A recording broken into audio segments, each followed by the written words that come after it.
once we've had this rupture and this uncertainty and this total kind of chaotic wobble when it comes to planning the future. Young people have been, seem to be increasing in their suicidation. There's been a lot of abuse increasing, and we pulled together this summit for these reasons. And our guests, Clarissa, and many of the other experts, as you'll see very soon, as I'm going to share the promotion for that, you'll see are coming together to actually work with youth experts. We have Bianca Filo, Dr. Manish Jindal, Amber Ann Leons, Dr. Nancy, Dr. Shauli, and even a musical genius called Sally Kaboo coming online this week, coming every night, 7:30 p.m. We'll have a message from one of our experts. We'll talk about an issue that youth are facing, and we're also going to bring our global female leaders on to actually help educate, teach, guide, inspire us. And someone like Clarissa, for example, can give her message to younger women about how do you get prepared, for menopause in life. If you're a young female leader and you're going to start bringing your alpha female energy to patriarchal systems that are still trying to operate in the world, even though they might be dismantling, you still have a lot of friction and tension you have to deal with. How do you manage that so that you contain yourself, so that you're not pushing out too much cortisol, because that can lead to cancers, it can lead to sickness, it can lead to burnout. And you need to know that there is, an impact if you're not dealing with your trauma, if you're not getting support when that's happening, if you're not taking care of yourself, if you're not doing a yogic practice or a meditation or something to support you, then there's going to be a much harder journey to go on. So I look forward to hearing what all of you are going to say. I'm very excited about this. This is my Dharma, this project and the next one.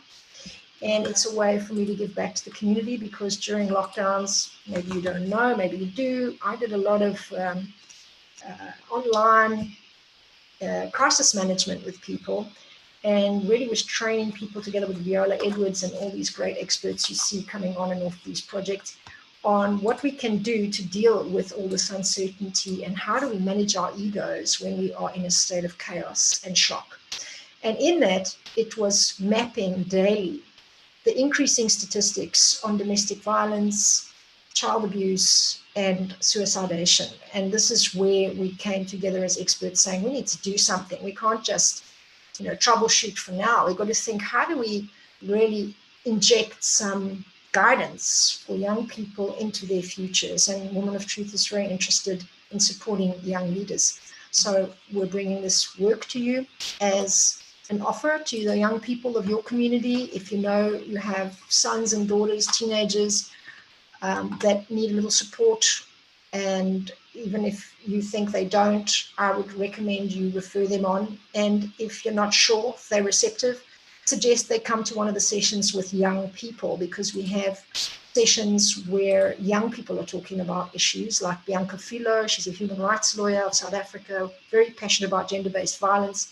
She had a burnout recently. She's talking about what it means to be passionate about the world as a young person and faced with so much difficulty and so much trauma in life around her as a South African woman, and what the impact of that is, and what it's like to live in the world right now, and what kind of reassurance can she give young people.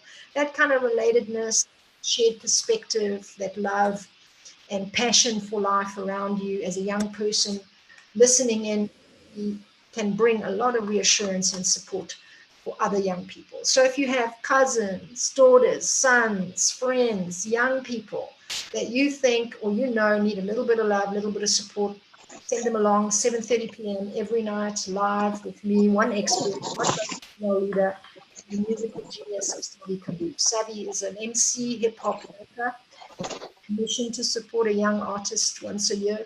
And this time I'm showcasing her music. She's an incredible composer. She's written over 60 songs in 1 year, and you'll be hearing some of those. Anyone on the call that's not muted, could you please mute your video? It's lovely to have you, and I would love to meet you at any point. If you want to say hi, you're welcome to send me a chat message and I'll bring you on.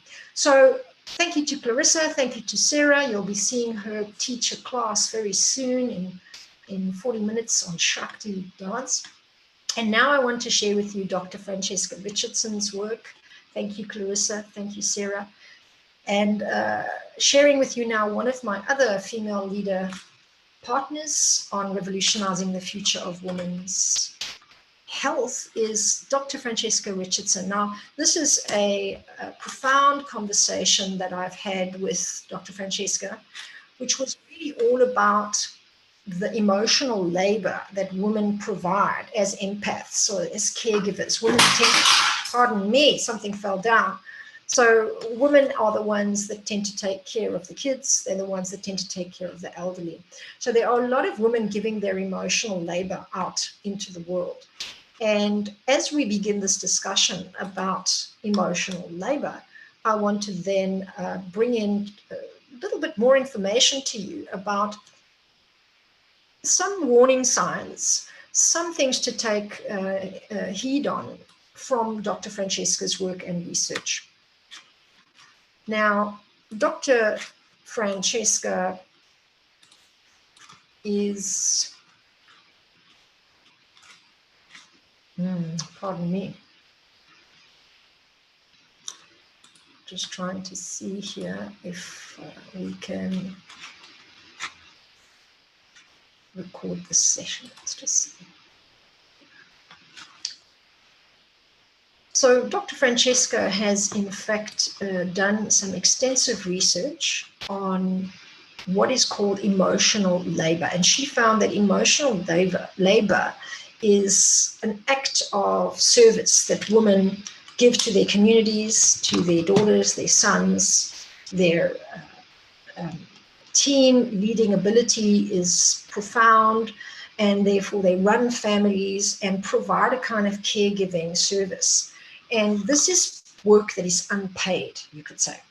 And then, of course, many nursing or home care or caregiving by women is also a type of service that is given. And at many intervals, it's unpaid work as well. And in her research, she found that this is, in fact, a complicating factor to why women might not build their careers as successfully or as easily as men. It's also a reason why women might burn out more. It might be why they get sick more. And one of her reasonings is to begin to respect this power and this quality of caregiving as women much more deeply, and to begin to think of it as a kind of magic. And this is a beautiful, beautiful word to use for our emotional labor. And I love that she positions it this way in her work. And this is why we invited her to be a partner, because we wanted to really speak more to this powerful aspect of us as women that is empathic, and to actually have a deeper conversation about it. So for those of you that don't know Dr. Francesca, this is her.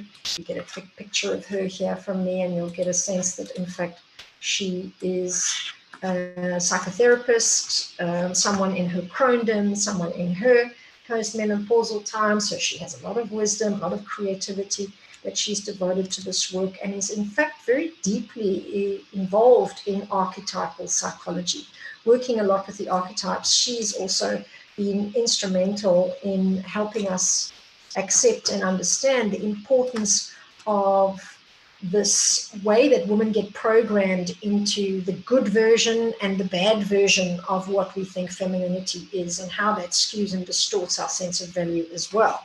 So she speaks to that point, and also then connects her research, this emotional labor, the magic of caring and being compassionate to others, to this dance that women have with their sense of value, that in a way women value themselves more and are trained to value themselves more when they are serving others. And so this becomes kind of complicated, because as women looking to deepen our conversations about empowerment, we need to understand that there's a kind of complexity around our nurturing and compassionate, empathic way of being that sometimes can lead us into overgiving.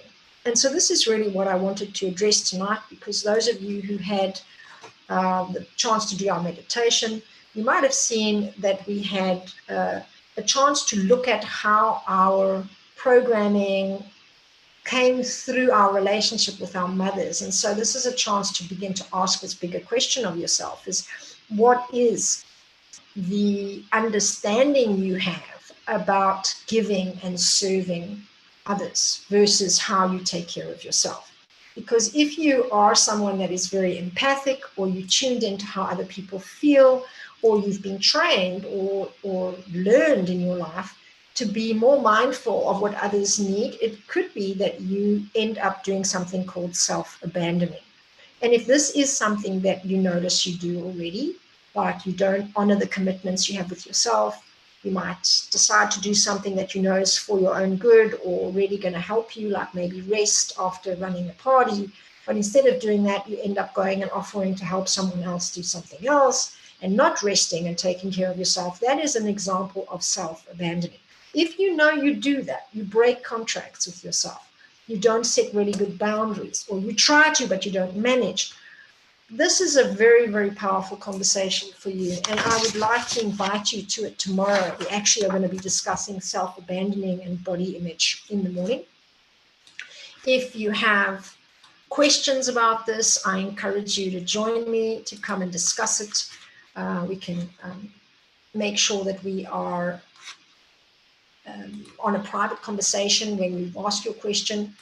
And if you have any thoughts or comments about this, you're very welcome to put them on the box of our lives. We're live streaming some of our content, not all. You need to be on the Zoom call to see everything and get the full value.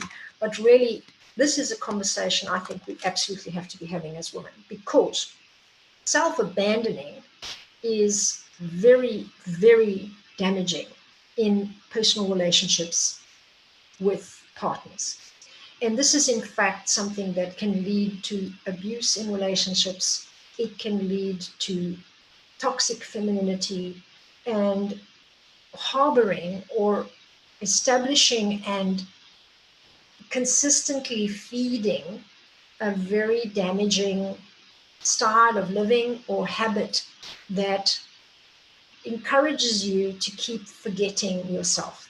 And really what it amounts to is not taking proper responsibility for your own well-being and your own happiness. And when you are an empath, or you've been doing a lot of emotional labor, or you have a sense of value that comes from working very hard to take care of other people, more than taking care of yourself, it can become a very important area to work on, so that you can heal a potential illness that might arrive and or get yourself back to a much higher functioning and healthier functioning state after being in a very destructive one. And so I encourage you to come to this conversation open-minded, really exploring whether this is something that you might be doing, because it happens to be one of the most common ways that women damage themselves and actually become victimized. So let's have an honest chat about it. Self-abandoning tomorrow is going to be dealing with the archetype of what I call the maid. There have been these three archetypes, which I argue are really not enough for us as women: the maid, the mother, and the crone. But in fact, there are many, many archetypes. And with Dr. Francesca Richardson, who I just explained to you, we discussed how important it is to begin to relook at these inherited ideas and archetypes and stories that we've been told as women. So the myths, the fairy tales, the Cinderellas, the Snow Whites, the queens, the mothers, the priestesses, the crones, the maids, the wild women, the witches, the empresses, all these beautiful, powerful images of women need to come into our conscious awareness. And in fact, we need to blow open this door on what it means to be a woman.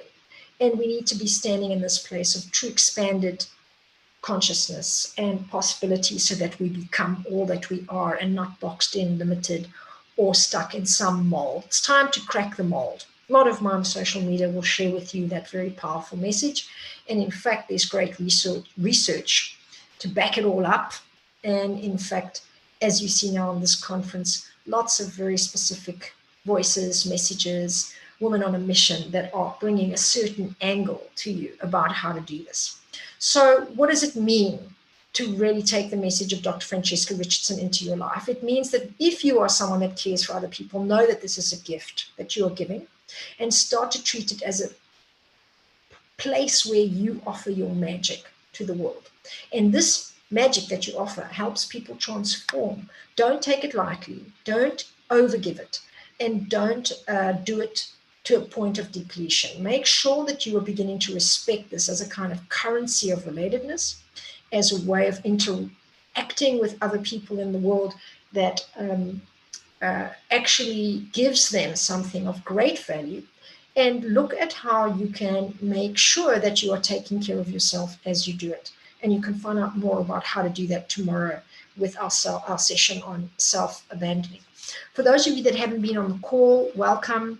And for those of you that are standing by for this wonderful session with Sarah, I want you to also know that we are inviting many guests to come on and share with us their wisdom, their wonder as women. And many of them are really experts in their field, but spiritually minded, aligned with some magical, mystical aspect of being, because this particular conference was more around the kind of energetic, mythical, magical, archetypal power that we can get from thinking about ourselves as nurtured and loved by a divine mother. And that inside that vessel, inside her womb, inside this beautiful nurturing that she gives us, we can begin to tackle some really difficult topics. So we're going to get involved in these difficult conversations, like aging gracefully, as we just did with Clarissa. We're going to be looking tomorrow at the feminine energy as a woman and things that get us stuck and blocked on our journeys. We're going to look at healing and what does it take to really be feeling better on a physiological level with a medical doctor who does groups with women that actually go into conscious healing. And then we're also going to visit on Sunday many aspects of divine femininity and qualities that we can develop, 21 of them. I'm going to share with you some of those 21 qualities, what you can be doing. Tonight, I want to give you the last little inspiration before our demo session on the archetypes themselves and ways that I have begun to reinvent these archetypes in something I'm calling the new femininity archetypes. And so I wanted to share in ways that we are able as women to understand ourselves in different forms and formats, almost like a diamond that has so many different facets. We too are in different ways reflecting different aspects of ourselves to ourselves and the world. We are reflecting different types of love, different types of wisdom, different types of love, different types of awareness, different types of vulnerability. We have many, many aspects to us. We are not one thing. And I say this with real research backing it up. It's not just my opinion. It's actually a very developed area of feminism that talks about the power of this feminine identity as something that is being boxed in for far too long. And I really agree with that. And I think it's important that we begin to invent, reinvent, and create more expanded versions of what it means to be a woman. Now, I know we all understand that intellectually, and I know that we all try that in our lives, that we don't feel so limited and that we have to be this or have to be that. But the reality is that many women do, actually, and many cultures and countries and continents are still stuck in very limited ways of looking at women. And unless we begin to crack this wide open, we are not going to be able to get truly empowered as women, because we are so often fixed in to these limited archetypal ideas. So it's not enough to think of ourselves as only mothers, maids, or crones. There are many, many versions of our wisdom, our wonder, our power, our vulnerability, our magic. and it would be lovely to begin to see them. One way to do it is through the tarot. Now, I don't know if any of you know about the arcana and the major arcana images that actually were analyzed by Carl Gustav Jung and brought into psychology as reflections of the unconscious. And this is where I want to go with this conversation, because I have always been fascinated by myth as a Greek Cypriot. I have a mother whose name is Aphrodite, and I have a goddaughter whose name is Aphrodite. So, of course, I'm sitting between these two Aphrodites. And I am Helen, which in the mythical sense is Psyche. Psyche was equated to Helen. Don't ask me why. It's in some of the texts, an equation, because Helen actually refers to Greek. It's not the definition of the word means Greek. And so Psyche was Aphrodite's daughter. Isn't that interesting? And we will cover this topic actually on Sunday, where I talk to you about love and creation, Aphrodite and Psyche. And we're going to look at that myth and this very powerful quality that we understand from the goddess archetypes as an ability to stand in your full power of conscious love and creation as a woman, that we bring this as a kind of currency, again, as our emotional labor. And in order to understand this beautiful power we have, this beautiful power of the Divine Mother, is to be in love and creativity with the universe, dynamic flow with the universe. We have interesting journeys to make. And I would say, as a clinical psychologist, working on this for many years, conferencing now with women over 4 times here in Cyprus and Rotterdam, and again next year we'll have a conference, mastermind and retreat, working with the divine feminine through frame drumming and the kind of mythical or feminine mysteries, let's say.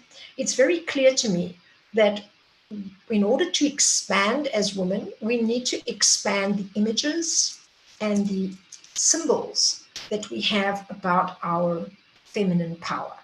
And this is why I wanted to introduce to you the new Femininity Archetypes and to talk about the variations that exist as a departure point for where we are really needing to go in the future. And in order to share a little bit of that with you, I'm going to share a slide that maybe is not so easy to see, but it does give you a little idea about this expanded idea of what a woman is. And here you see a clock, almost circle format of different archetypal ideas, the goddess over here, and the ascended master, and moving around the circle clockwise, you see here the spiritual leader, the oracle. These are all examples of archetypes that women have embodied, could embody, do embody through history, through time, through antiquity, through myth, through fairy tale, and through absolute reality. Women can step into this position of ascended female master. But somehow we don't have familiarity with it. We don't really see that because of the way society has structured the gendered perspective. And there seems to be a lot of forgotten female heroship. And so, again, we'll visit that topic about the heroine's journey and what it means to come out of being a wounded healer and to become a true hero that has to go on her journey to find her true power. And what that's like for women, because for so long we've only heard what it's like for men. We've only heard about men going up the mountains. We've only heard about the pilgrimage or the saint or the spiritual teacher that is some, well-known mystic. And often we just don't hear about the woman.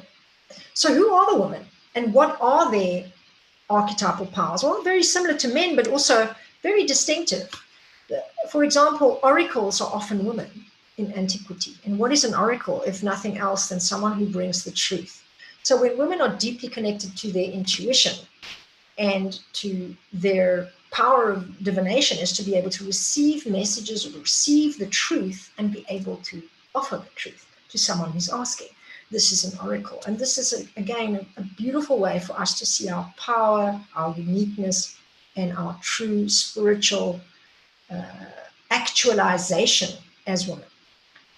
And of course, there's more. There's the wise woman, there's the healer, there's the nurturing mother, which is where we discussed emotional labor. There's the magician. What about the female magician? We'll be visiting with Dr. Pallavi tomorrow, who's a female magician. What is that? What is the power of that? And how is it archetypally relevant to us knowing more about ourselves as women, seeing more of our power as women, seeing more of our divinity as women, more of our expandedness as women?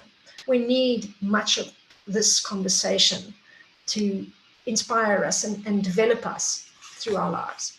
The Tantric Lover is a new idea that's taking shape in the world now as more and more people discover Tantra. There's lots I say about this, but suffice to say that expressing oneself sexually is something that is now possible without shame and without caution there as what existed many years ago. What is that power, and how do we respect it more in ourselves? How do we allow it to be in ourselves and elevate our value with it?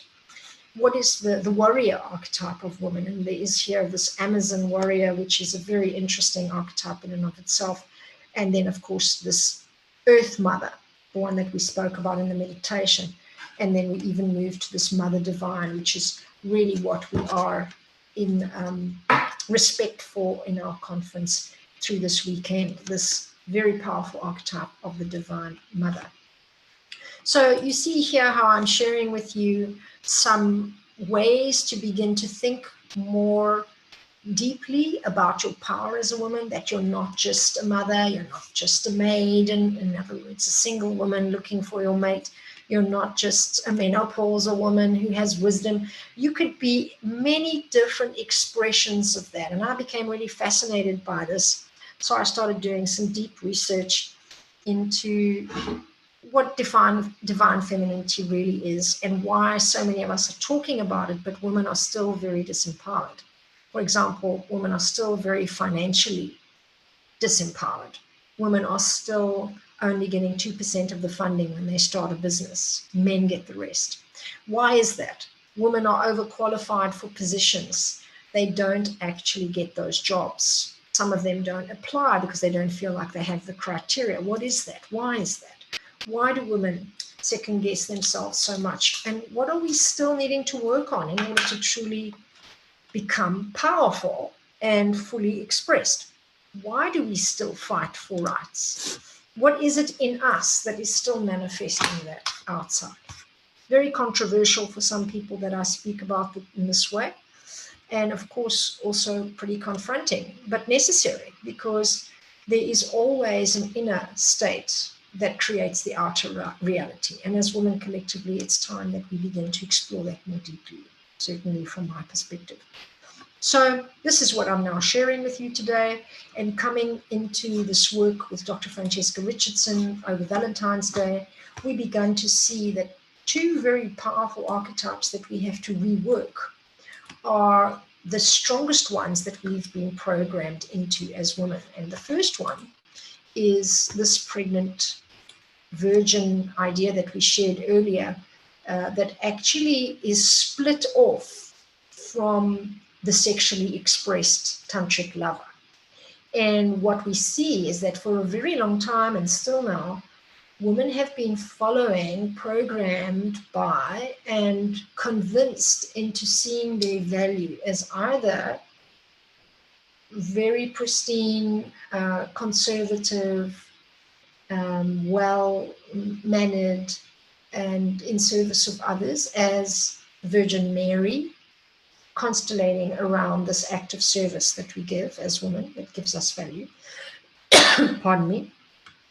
And this other version of a woman being sexually expressed and sensually in touch with herself, creative, expressive, and maybe dangerous, maybe controversial, maybe split off from this pristine and protected kind of well-behaved woman as the Mary Magdalene archetype. And you'll see through a lot of feminist theory, this is something that's been discussed at length, because it's said that this has really deeply influenced the way women look at themselves and the way we value ourselves. Now, I'm very aware many of you might not relate because you might be conscious, very aware, you might have worked a lot on this, you might not struggle so much with that. If you're on these events and programs, you've probably done a little bit or a lot of work on yourself. And there might still be these gaps, these areas where it's not so clear for you. And this is again because we have inherited still some of these programs, some of this from our mothers, from our grandmothers, from our aunts, our uncles, and certainly in some cultures way more than others. I happen to be in Cyprus, Middle Eastern, Mediterranean mix of variables here, and I see, let's say, a kind of middle road type version of it. And of course, there are countries way more liberal, way more progressive, where women are, like Holland, where I lived for 3 years, or the States, maybe England, the UK, although it's debatable. How free are women really in not having to box themselves in either one or the other? How much do we integrate this Mother Mary and this Mary Magdalene idea? And why do we have these projections from men as temptresses, or women that corrupt, or women that want too much, or women that are too demanding, or women that don't give enough, or women that don't take care enough? And why do we get devalued if we don't do certain things? Or why do we devalue ourselves if we don't do certain things?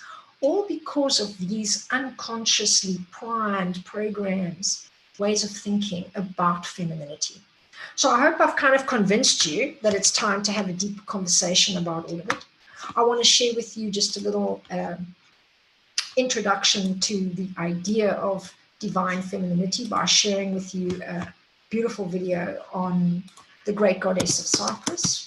It's going to be a little interlude between this and our session on the Shakti dance and how powerful movement is when we connect it to the feminine essence in this way. And as you watch this video, I want you to know that this is actually shot in Cyprus. And it's a very profound, beautiful way for us to begin to contemplate what could happen if we begin to come into a deeper relationship with these archetypes that go way beyond what we've had in the past, but actually activate new and powerful states of us as female leaders, as maybe even divine femininely guided leaders, women that bring divine femininity to leadership, and also women who are coming into these aspects of goddess nature, the god essence in women. What is that? Power to be in touch with your serenity, your power, your benevolence, your beloved working and channeling through you, but also be grounded that you're still a human being and you're still a mother and you're still someone's daughter, you know. And also how to become the magician, how to become the empress. What is the queendom that people are talking about nowadays? What does it mean? What's the value of that? What does it reflect in terms of that emotional state that you were struggling with your mother, for example? What does it mean to be able to be the queen in your life? These are all archetypes that can help us unlock states of being. And in this video, I'm really excited to share with you the friends that are in it, people that I know for years that have touched my life in many ways with the work that they do, archaeologists, filmmakers, drummers here in Cyprus that have begun to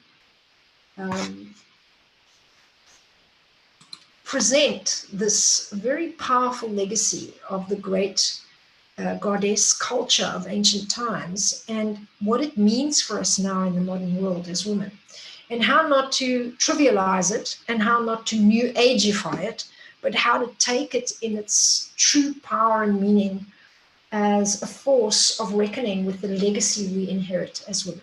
And I talk about this as the spiritual legacy that we inherit as women, because in it we see some very interesting ways that we as women can see ourselves as inheritors of an ability to lead, inspire, and celebrate our societies. No longer victims of ways that we are limited in our femininity, but in fact, the bringers of change, the true leaders for the future, the ones who reshape the future, like my partners, Female Wave of Change, talk about it as reshaping the future. We are the women that are helping the world heal right now. And only when we are connecting and remembering the spiritual legacy can we truly do that work. Otherwise, we bring a little bit of what is still broken into what we do. So, big message in this conference is to understand that we are sitting with a huge, valuable, meaningful history behind us of women who were great leaders, who honored the feminine principle, who were aligned with nature, who respected the rhythm of life, and who were in dynamic flow with the universe. And that in order to heal and get truly powerful as women, we need to reconnect ourselves with that legacy, no matter what has worked to separate us from it. And we need to bring it into the here and now and find out, how does it help us in our modern lives? How do we bring our wisdom, our science, our artistry to it now and help use it for the future and the health of our planet? So I share with you this very beautiful video, and I'll be sharing it again every day because I really think it's a powerful message for us, and I'll be talking about details of it as we go. I hope you enjoy it.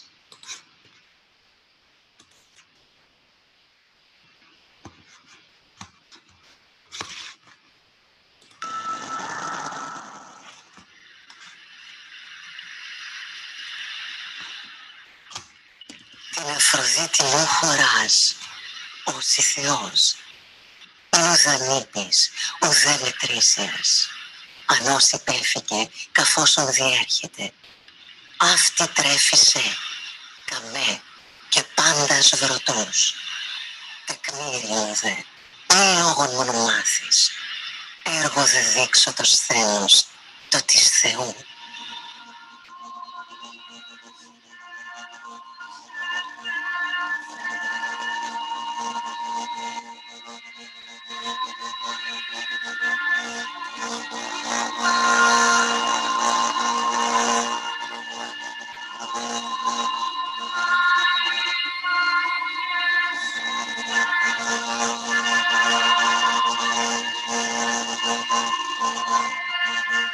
Παφία, Γολγία, Urania, Wanasa, a great goddess.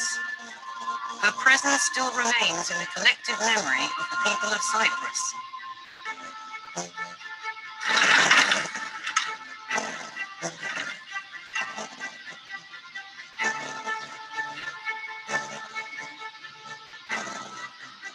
The goddess of Cyprus reveals herself on screen for the first time in a documentary based on the research of Dr. Jacqueline Karagiorgis, created by the director Stavros Papageorgiou.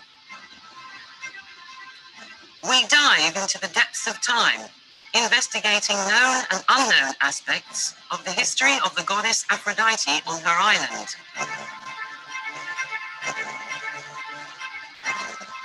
From the Chalcolithic period to the Roman times, from Homer to Latin writers, Dr. Karagiorgis, along with other distinguished archaeologists and researchers, brings forth the essential aspects of a multifaceted female deity. Archaeological sites related to the cult of Aphrodite in Cyprus, ancient artifacts from museums around the world, compose the mosaic of the great goddess of Cyprus and attest to her Cypriot origins.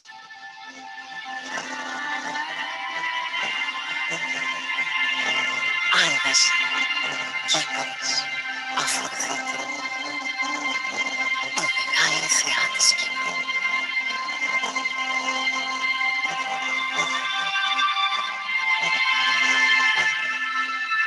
A Tantric Films production with the support of the Cyprus Ministry of Education and Culture. To order the DVD, send us an email to tetlactis@cetanet.com.cy.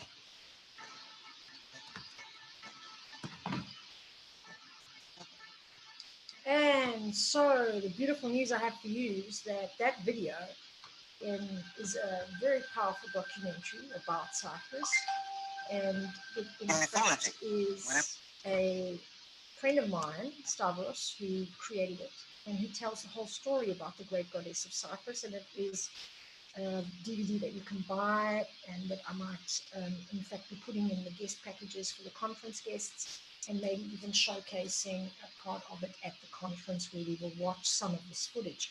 Very, very powerful archaeological digs. Archaeologists speaking about this culture that existed and what the meaning was in having these gatherings as women did at the temples.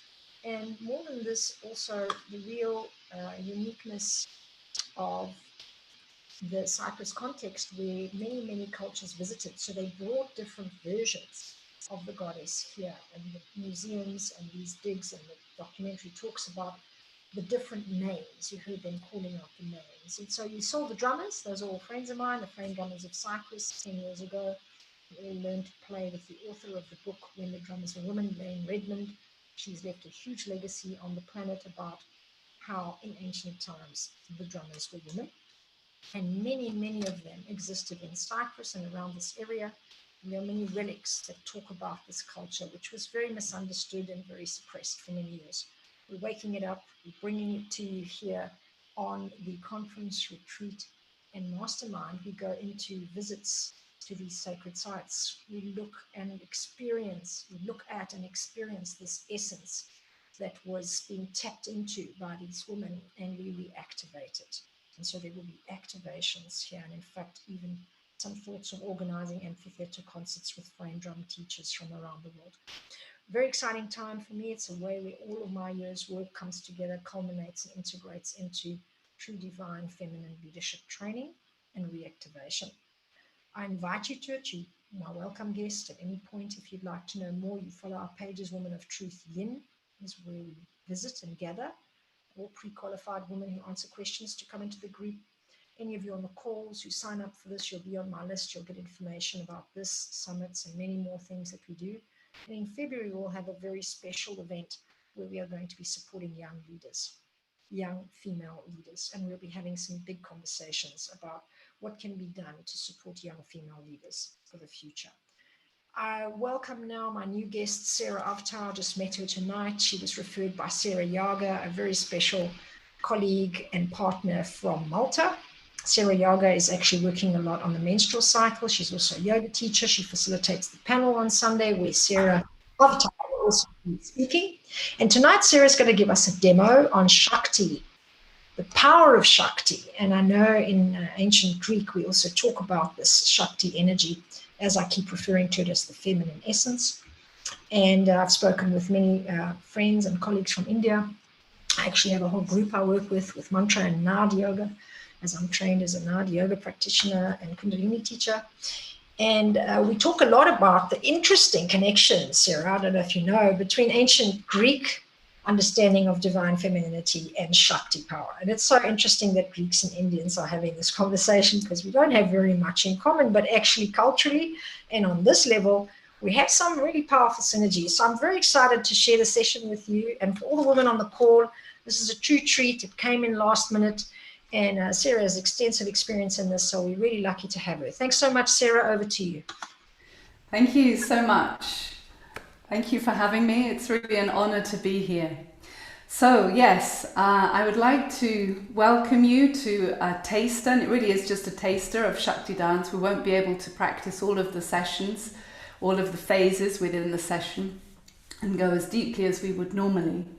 But I would like to share with you this session in the way of a ritual of really experiencing the archetypes of the feminine cycle. So really tuning to the natural cycle, also in a very kind of dynamic, mechanical way, the mechanics of the body, the mechanics of a wave and a vibration, and how we can bring that into harmony and balance so that there is a certain self-sustenance in the flow, that the flow becomes charged with the spiritual power or presence of being.